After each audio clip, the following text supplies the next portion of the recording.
वो मैं ये कह रहा था कि अगर आपने हमारा चैनल अभी तक सब्सक्राइब नहीं करा तो अब भी कर दो, नहीं तो बड़ा पछताओगे,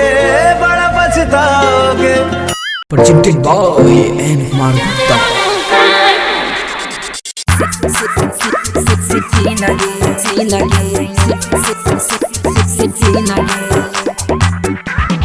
धूम रिकॉर्डिंग स्टूडियो राजा सुनवरसा थाना चौक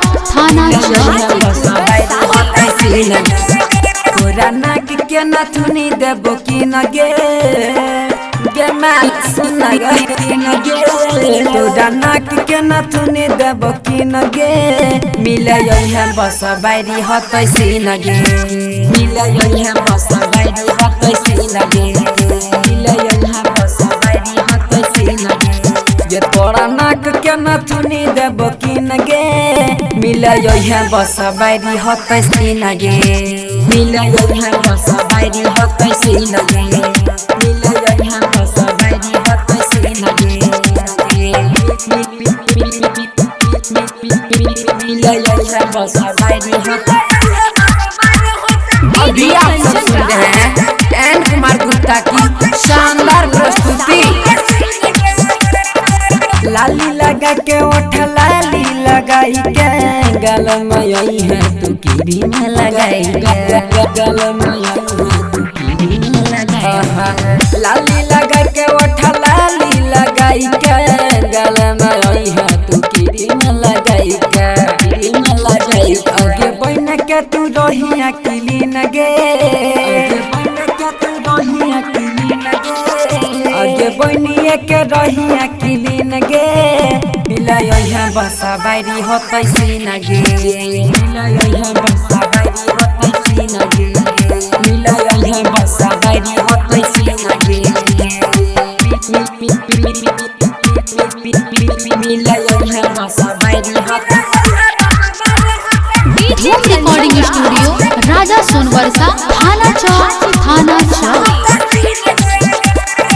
नैना नसीला छोटा बागुला हबी देख के पागल भलियो गे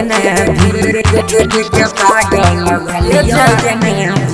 नैना नसीला छोटा बागुला हबी देख के पागल भलियो गे भलियो गे गोली हमारा छी बहुत पसीना गे गोली हमारा छी बहुत पसीना गे गोरी हमारा छी बहुत पसीना गे मिले है बस बारी हतै सीन गे मिले है बस बारी हतै सीन गे मिले है बस बारी हतै सीन गे सीन गे मिले है बस बारी हतै।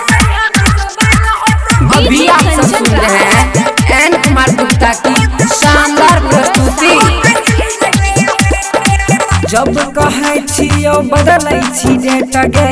कहियो न करैला आबै छी भेट गे कहियो न करैला आबै छी भेट गे जब कहै छियो बदलै छी डेट गे कहियो न करैला आबै छी भेट गे आबै छी भेट गे बसुरा जाके देवी गोडी दिन गे बसुरा जाके देवी गोडी दिन गे कब मनीष के देवी गोडी दिन गे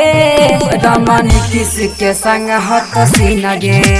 रमनी किस के संग हत सीन गे रमनी किस के संग हत सीन गे